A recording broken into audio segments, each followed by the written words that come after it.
Hey everybody, it's RPG Gilmore. I was just about to do my Power Core Healadin build. And first off, I'm actually going to go through powers. Alright, first off is Radiant Strike. I always have this on my L2 because it always gives you that 5% armor pen for 15 seconds. And it just gives you that little bit of additional damage. And you'll see what I mean when I go and do a little bit of my dailies. Alright. First off, I usually use Burning Light when I'm soloing, but as you saw, I had Bane. That's more for when I'm doing raids or like FBI or just some of the higher end content that you want to burn down a lot quicker if you've got a heavy DPS group. Uh, so those are maxed out. Divine Judgment is your quickest way to deal with stuff in solo, and that's going to be maxed out.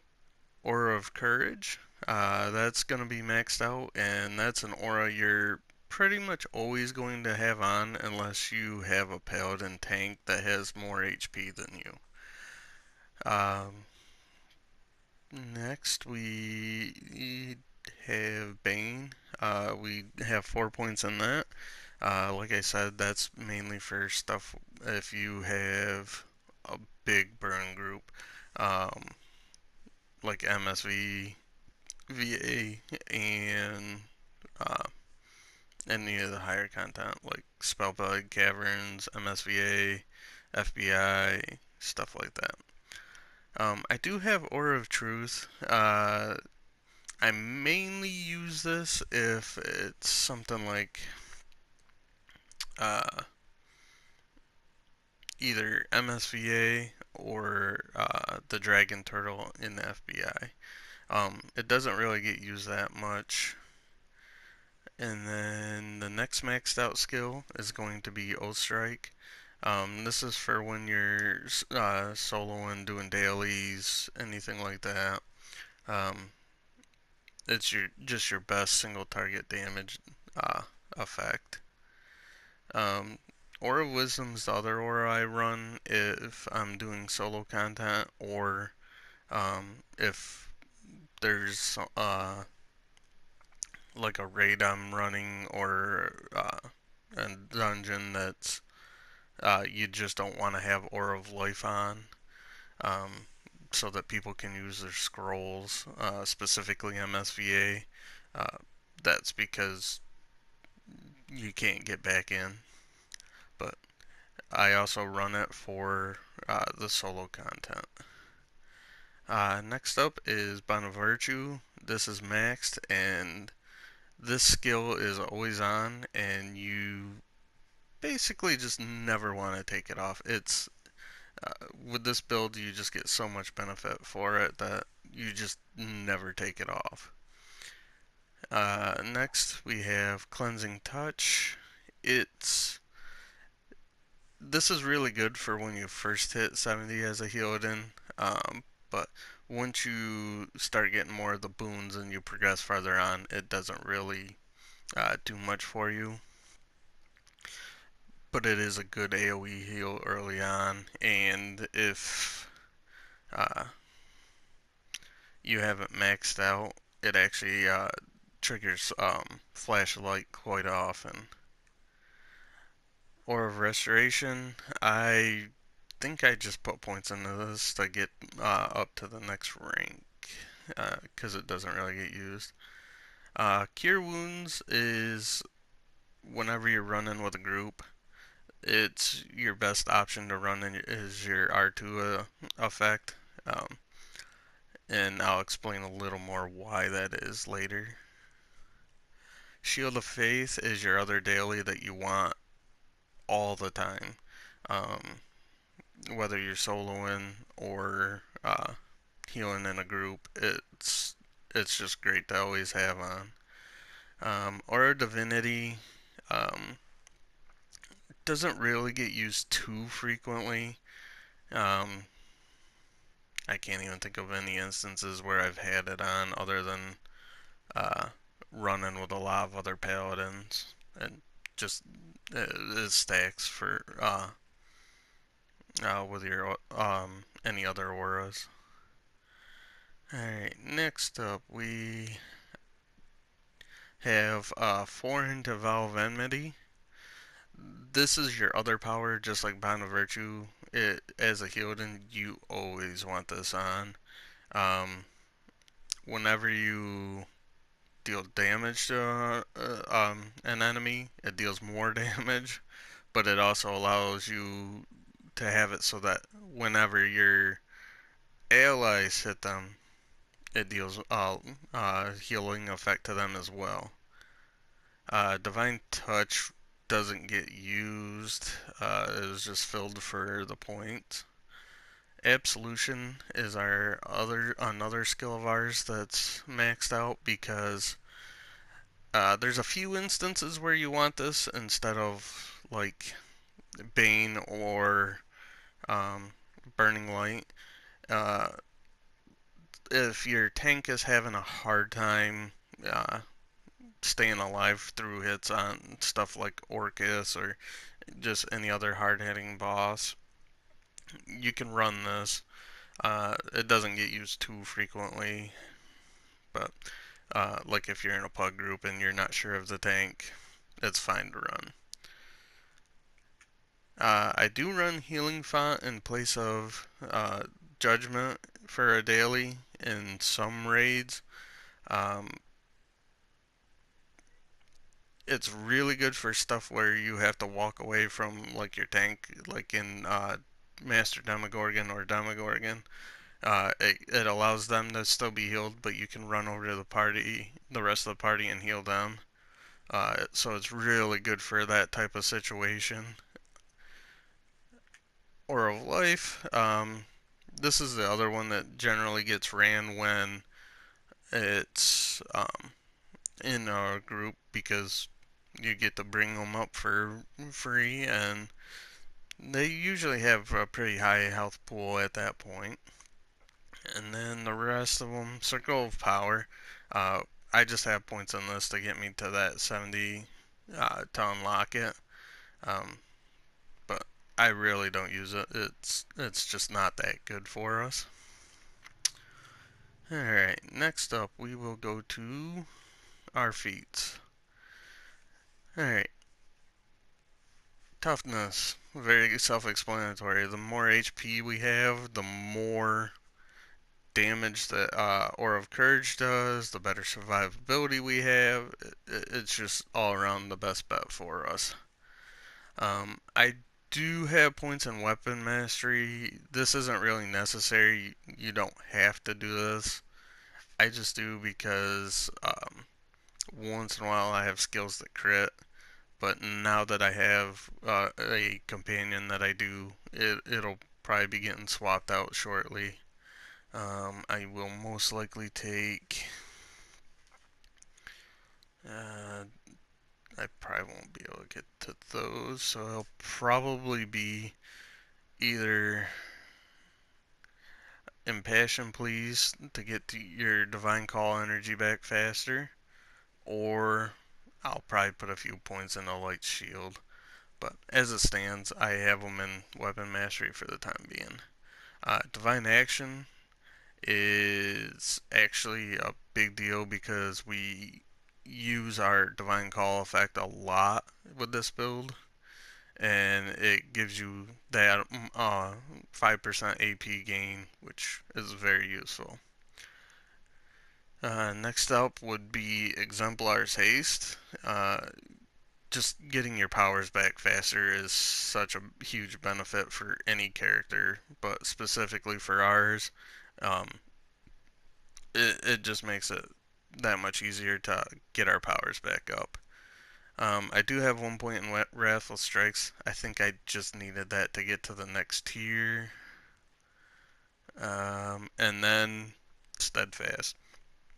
I generally don't go with Divine Wisdom only because we already do so much healing, and our Wisdom isn't really that high of a score. So it's not that huge of a benefit. Where steadfast, it gives us that additional HP to survive longer. Next up, I will go through the light tree since it's the shorter tree. Um, just straight up 10% more healing. Pretty obvious when you're a Healadin. Next up, light touch. Your healing spells generate up to 10% more AP gain. Uh, that allows us to get to our dailies that much quicker. And aura gifts. This is part of why I call it the power core Healadin build, because power is our main stat focus, and when you can share 25% of your stat with your entire group, it just makes downing stuff so much quicker, and you're less likely to wipe when stuff dies that much faster. Alright, now up to our Justice Paragon tree. I run Swift Flash. Bound by Light really doesn't do much for us here. So, at least with this, you get a little bit of a movement speed buff after your hit. It doesn't last long, but it's better than Control Strength. Next up, we have Flash of Light. This is a huge skill for our feat for us to have. When you're doing a rotation and a heal uh, as a healer in dungeons and whatnot,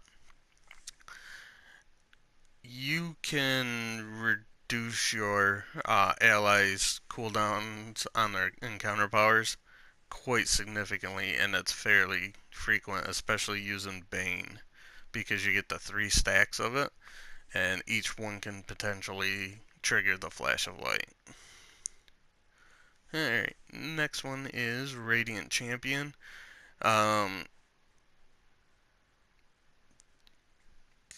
This one, it's just more cooldown reduction. It gets you to your powers faster, and you get a little bit more movement speed. It does help with keeping up with a group. You do tend to be kind of slow as a paladin. After that, we have Echoes of Light.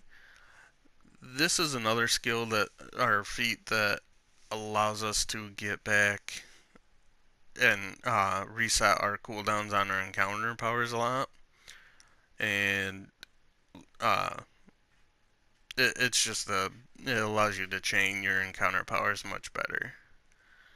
All right, for the next tree or tier, you can run Purifying Fire. That's more for soloing. Um, you don't really need it as much. I went with Prism because it's an additional heal, and uh, once we get to the boons, you'll see why you want that additional healing. And then Vengeful Judge. This gives you back your uh, Divine Calls faster. You deal 35% more damage, which is pretty huge. And it also reduces your recharge on your currently uh, recharging powers. Um, and then, like I said, it gives you the chance to immediately give you Divine Call. Alright. Next up, we have the Boons. PvP, not really necessary unless you intend to do PvP. Um, I'll do another video on that once I get them unlocked. For Sharendar, I went with 400 power over 400 defense. Um, that 400 power is going to allow us to do more healing, more damage. It's just a better fit for this build. For this one, you don't really want crit strike as a Healadin. It's not really necessary. So I went with 400 deflect. It gives you a little more survivability. 3% action point gain. Well, your action points are 3% faster. Um, Once again, you want your dailies to come up a lot quicker. And while you do give up 1600 HP, those dailies make more than make up for that 1600 HP. Next is Elven Ferocity. This helps us kill a little bit quicker. Um, you can do Elven Tranquility, but uh, once you get around 20k power, your Cure Wounds alone will heal you for far more than that Elven Tranquility. So I always suggest going with the Ferocity because you have the chance to deal that additional damage. And then Elvish Fury. This is the choice only because um, when you're soloing, if you get a group of enemies, it's much more useful to have the power. Uh, the benefit to our bonus to healing potions is fairly worthless. You could take Faith as a soul, but our deflect isn't quite that high, so it's really not the best for us. Um, and stamina regen in combat. This could be useful because you do tend to use Sanctuary fairly frequently, but I still prefer the Fury. Alright, Dread Ring. This is one of the first campaigns you're going to want to finish, and um, once I get to the final boon, you'll see why. First off, you'll take the power with movement because, like I said, you don't need crit strike. Uh, this tier, it doesn't really matter. I went with lifesteal. Regeneration is just basically useless for this build. Um, Here, this is an interesting one. You can either choose the deflect chance or the resistance ignored. I went with the deflect chance only because ours is solo, but in things like FBI and MSVA, it just gives you that little bit more chance to be able to take the hits a lot better. Next up is I took Shadow Touch for the same reasons we took the last damage benefit versus the healing HP over time, because our heals just will instantly heal us, and the 4k defense for 10 seconds it's okay, but it's not really spectacular. Whereas it adds up to 20,000 necrotic damage, and it's just that much more damage we can potentially do. Alright, and here's the reason why I say this is the important one. Every time you heal, um, your powers do 2,000 radiant damage. Well, when you have Bond of Virtue up and you throw Vow of Enmity on an enemy, you heal that player, but then Bond of Virtue heals all the other players within your radius because it sees that as a heal that you did. So you're getting approximately, in a 5-man group at least, 5 hits for every single hit that those individual characters do. So you get a lot of healing benefit off from this when you stack it with your Vow of Enmity and Bond of Virtue. And it's just the best one by far out of this tree for this Healadin build.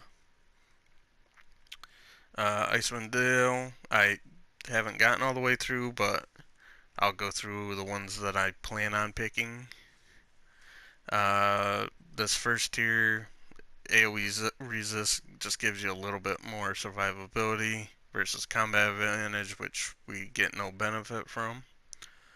Uh, this one, I plan on taking the 400 stamina gain just because you do tend to use Sanctuary a fair amount with this build.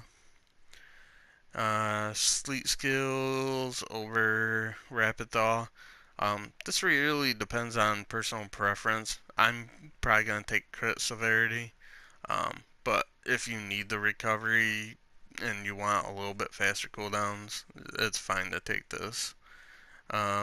Here, you can either take Cool Resolve, where you gain 2k power based on your stamina or guard missing, or Cold Shoulder. When you get hit by an enemy, you have a chance to reduce the next attack by 2,000 damage. Um, Personally, I'm probably gonna go with the Cool Resolve.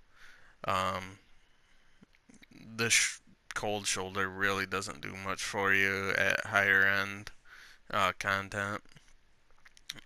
For the final tier, you could either take Avalanche, which is just an extra source of damage, or Rousing Warmth.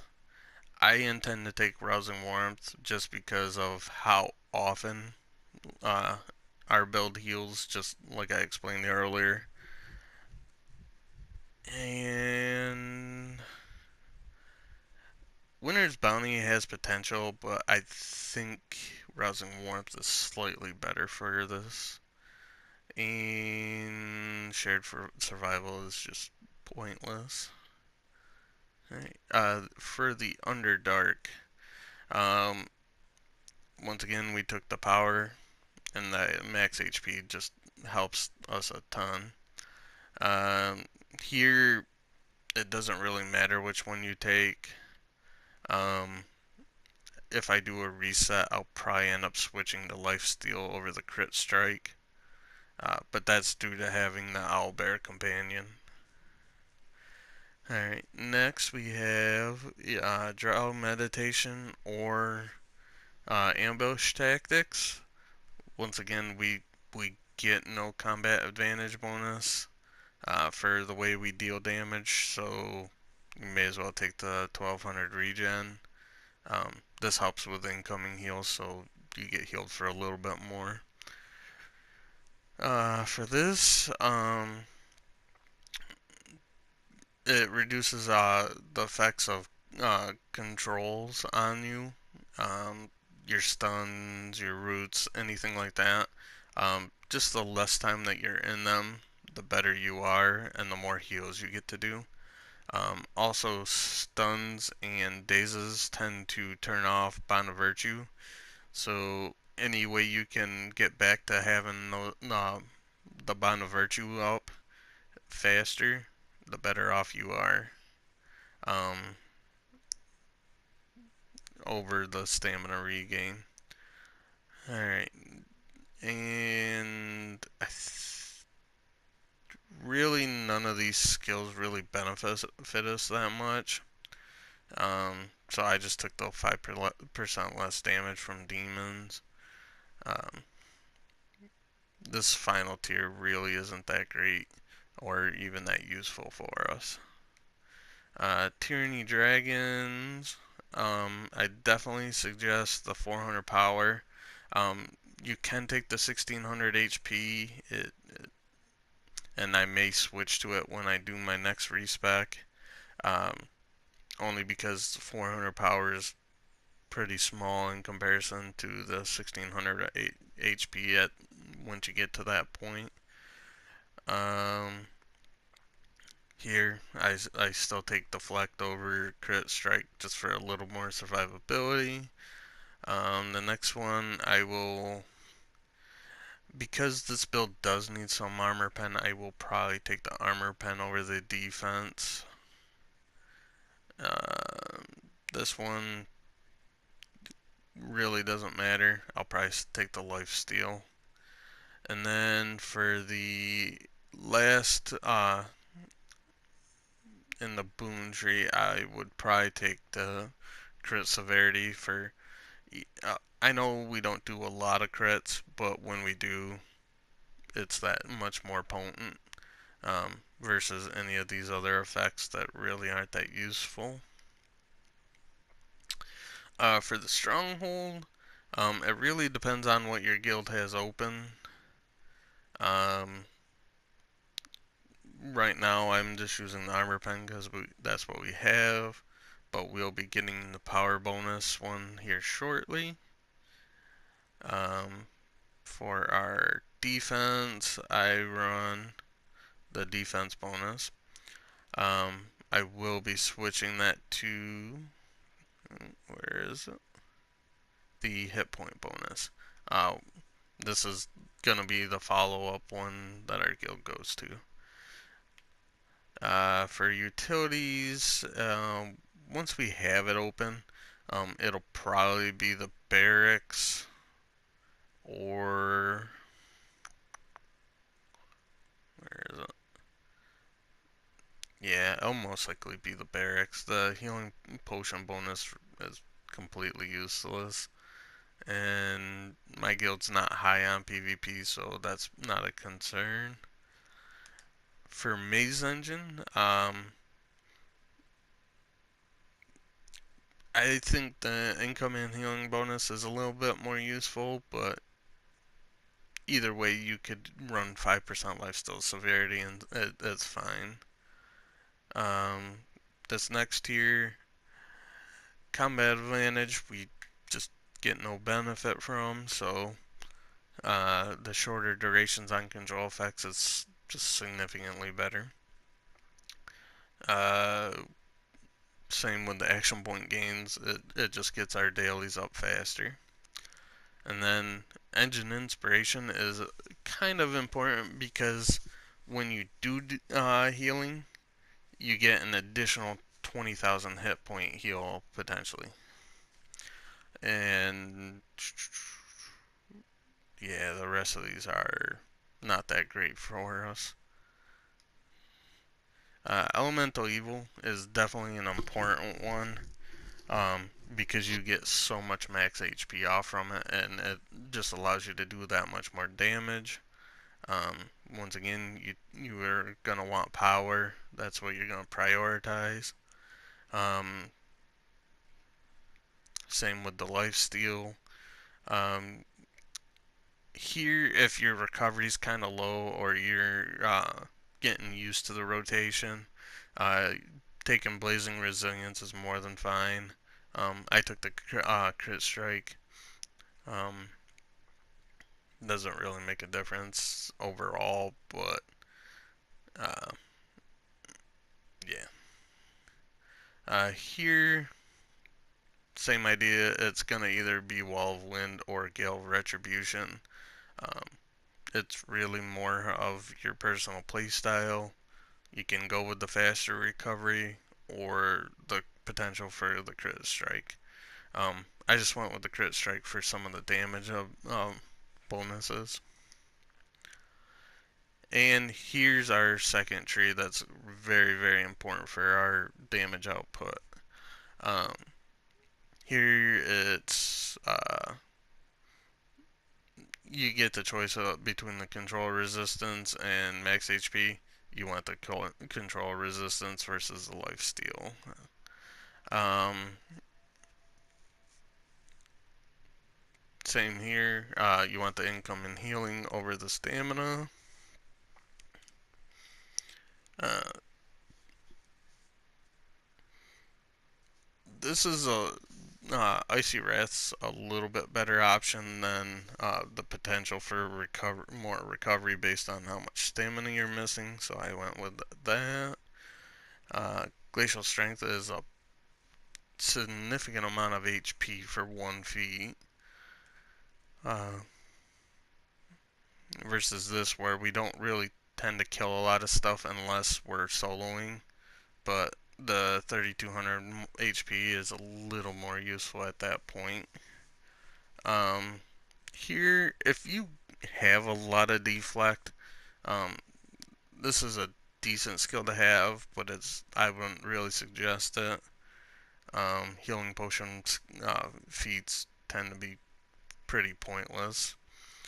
Um, this is what makes the second boon that you really really want to get. It's just like Burning Guidance, where whenever you deal a heal, it can deal up to 5,000 damage. And as you see, it's up to 5 enemies near the wherever target you have. Um, and I'll show why that's important later on. Um, and then I did take 1 point in here because when you hit your enemies, you get the 10 stat, and you get to 10 stacks, you do an additional 10,000 damage versus an extra 1,000 damage off from healing warmth. And then out of Cloak Descendants, Aura of Hope. I know we don't kill a lot of enemies, but it's more useful to us than a stun. And a lot of stuff tends to be immune to the stun, so just helping your allies out with AP gain is a little more beneficial. Here you can take either one of these boons. They're both very good for this build, in my opinion. Um, Once again, I went with crit severity. And then in the Fey tree, you can either take the lifesteal or the recovery. I went with the recovery. Either one's a fine choice. Up here, I will most likely take Aberrant Power. Same with for the same effect of like um, Avalanche has. Um, Except for this is on getting hit, so it doesn't trigger quite as frequently. And that's it for our boons. Alright, for companions. Personally, I run the Paranoid Delusion. In soloing, it has an AoE knock prone effect, which helps you get your burning life off without being interrupted. And it gives you a fair amount of stats, primarily your power. Um, so that's why I run that, and I think it's pretty cool having a doppelganger myself. Next up is the Owlbear. At Epic, whenever you don't critically hit with an effect, you do 50% of your power as damage. And I'll show you my power in just a minute. The Air Archons for the additional damage bonus. The higher grade it is, the much better off you are. Uh, the Polar Bear Cub, it just gives you that much more outgoing healing. It's definitely beneficial to have. Um, Not really much else use for it after that. And the Air Archon, which once your targets get below 50% HP, they take an additional damage. Just like being a tiefling, you get an additional damage for being them being below 50%. So that's why I run those as well. For mounts, I highly suggest getting at least one Assassin's Covenant. Um, if you can get a second Assassin's Covenant, I would use that as well until you start doing the harder content because you do need some of that survivability. At which case, just one is fine. The rest of them, it's just more about surviving, but they're not that overly important for us. Alright, now on to the gear. Um, Actually, I will explain why I went with Tiefling as well. Uh, you get the additional 5% damage when they're below half. That's the primary reason.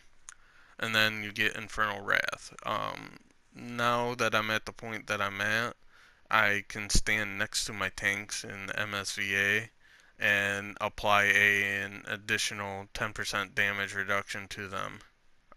Uh, Oh no, 5%. My sorry about that. So basically, they can take more hits. Um, your healing is not as necessary at that point, but it still helps out.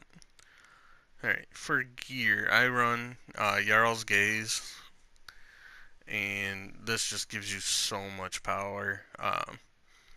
2149 base, and then um, I have a lot of frost resistance, so when I'm in those zones, it just gives me like an extra 1200 ish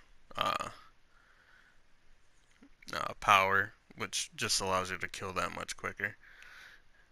I do have my Vivified Oathkeeper's Ward. I went with Ward because it actually gives you that power.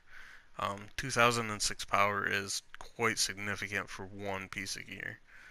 It also gives you a lot of defense and deflect, which helps you stay alive longer. And I will show you my enchantment on it. The primary one is the Elven Battle enchantment. This is so that you're less likely to have slows and immobilizes, but once you get it to Transcendent, you actually have an 80% chance of not getting slowed, immobilized, stunned, or dazed. And like I was talking earlier, the stuns and dazes turn off your Bond of Virtue, and it significantly reduces the chances of that. Um, Here I have my Oathkeeper's Restoration Coutures. Once again, it's for the power, and that's the main thing. I am using the phase set. Depending on what point of the game you're at, I would suggest for your elemental set using burning because it gives you that AP gain. Uh, if you get the twisted set, that's fine. Um, but I wouldn't really invest too much refinement into it. I would just use it to get to either the Fey set or your Relic set. And I think the Fey set has a lot more benefits for a Healadin over the um, Relic set does. And I will show you why. Because with your set bonus, you get an additional 3% outgoing healing and or outgoing damage and 6% outgoing healing for 10 seconds. But the main thing is it gives you 10% of your action points. Uh, so you get your dailies off very quickly. Whether you're soloing or if you're in a group, it's very useful. Same idea. Then I have my Oathkeeper's Restoration polygons. Same reasoning. It gives us a fair amount of power. I will go through the artifacts in just a minute. We do want the Tiamat set for the 5% outgoing healing, but also because just having the neck piece equipped gives you 3% more um, action points every 3 seconds. Uh, Greater Story and Ring of Dod. I would prefer it to be a rising power, but until I get a +5, I am fine with having this. And then same with Brutality. Once we have a +5, it'll replace this. Um, Tiamat Sash, self-explanatory. I do have the Greater Everfrost set.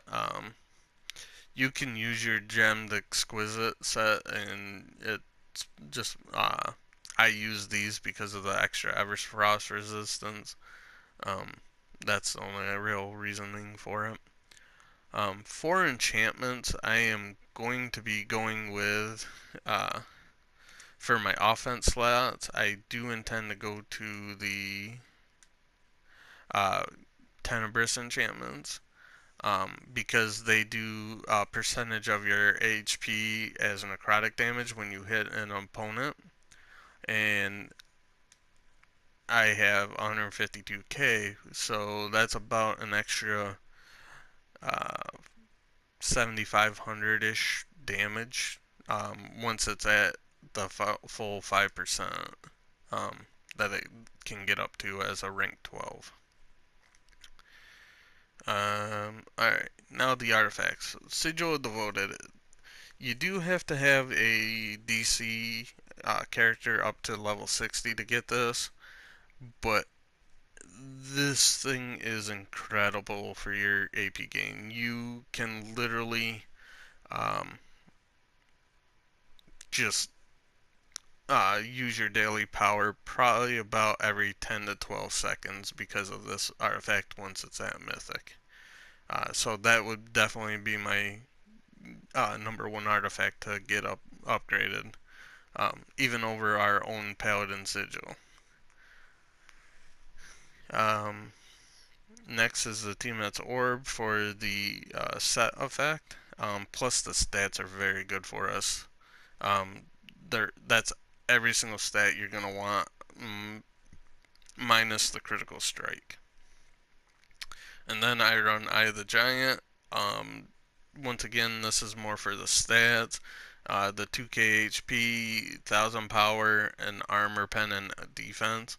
Um, Crit strike, yes, it's nice to have, but it's not necessary. And then it also gives you, uh, under the use effect, you can use this um, over the insignia devotion, but for the power and damage resistance, um, it's not quite as useful in my opinion. But you get for each enemy that you have in combat with you, you gain 1% additional power and 3% damage resist um, for up to 5 enemies. So when you're soloing, this gives you an additional 5% power and 15% damage resistance once you get into a group of 5 enemies. And then even has an additional effect where it does an icy blast around you for 1398 damage as long as there's at least 5 or more opponents. Stat wise, Constitution is our primary stat. Um, it helps us survive. It gives us a lot of hit points to benefit our other powers and effects. Next up is our Wisdom. It gives us a decent amount of bonus healing, and that's really the main factor in the Wisdom. Charisma is nice to have for your action point gain. You can actually put your points in this. As you can see, I went with Con and Wisdom, but it's perfectly fine if you want to put your points in Charisma instead of Wisdom, just to get that action point gain up faster. Alright, and power. The big reason to have so much power is gives you a fair amount of damage bonus, but it's more so for the healing bonus. And like I said, crit strike, we don't really need a lot of it. I probably have too much even as it is, but that's fine. Armor pen, this is something I do want to concentrate a little heavier on to uh, get some more damage effects out of our skills. Recovery, really, we don't need this that much, other than for the action point gain. Um, our skills will be resetting fairly quickly with Flash of Light anyways. Action point gain, it's just better to have more of. As much defense and deflect as you can get is my best suggestion, because like I said, you can eventually get to the point where you can take the hits from the higher end content. The rest of these, uh, really aren't that big of a deal, other than uh, just getting over the 28% Everfrost resist cap that you require. And now I will go do some uh, soloing content just to show you kind of what I do for a rotation with soloing. Um, you can see my rotations in my other videos for when I'm healing in raids and dungeons.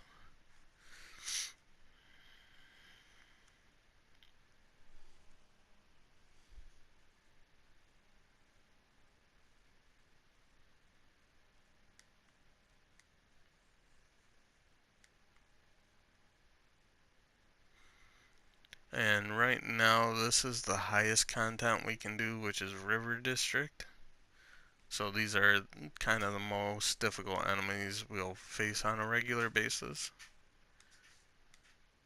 You can pick whatever of those you choose.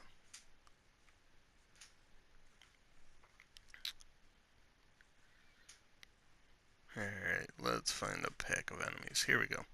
Alright, you're always going to want your door roll pet up if you have it. I always run Valve Enemy first, and then Radiant Strike. And then I just leave up Bond of Virtue. And you just cycle through them, and most things die fairly quickly. Um, it's really not that hard to kill stuff around with this build, which is generally a problem with most healers, is just being able to kill stuff. Alright, charge it up. And if you see all these yellow numbers, those are our non-critical hits. Those are just off from our boons that deal additional damage. And you'll see a lot more of that when you're healing in a group or dealing damage, either way. Let's see if we can find a pretty decent sized group of enemies.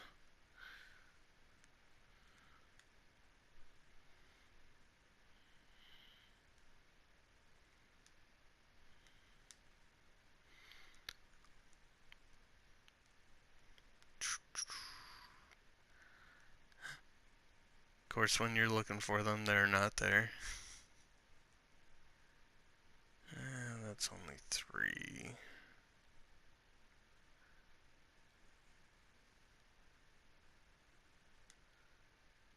Well, here's a little bit harder enemy, just so you can kind of see. Just throwing Valve Enmity dealt about 30,000 damage.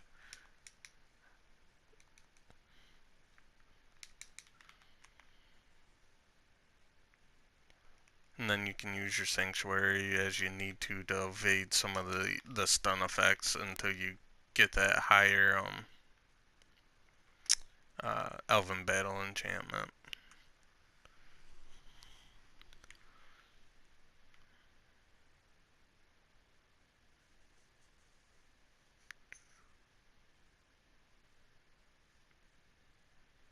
Here we go. Here's a decent sized group.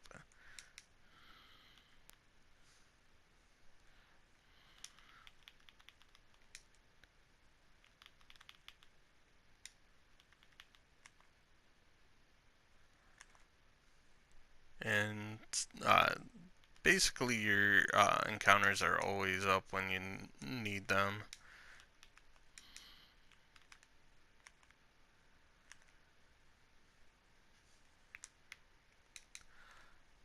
And I do suggest using your uh,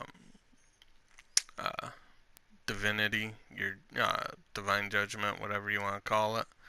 Um, you can use that uh, after using your blinding light, because the way blinding light does, after it's charged up does, is it does a kind of like a damage over time effect. And once you have that, it still can trigger off the 35% damage bonus. But alright guys, thanks for watching, and I hope you enjoy the build. Alright.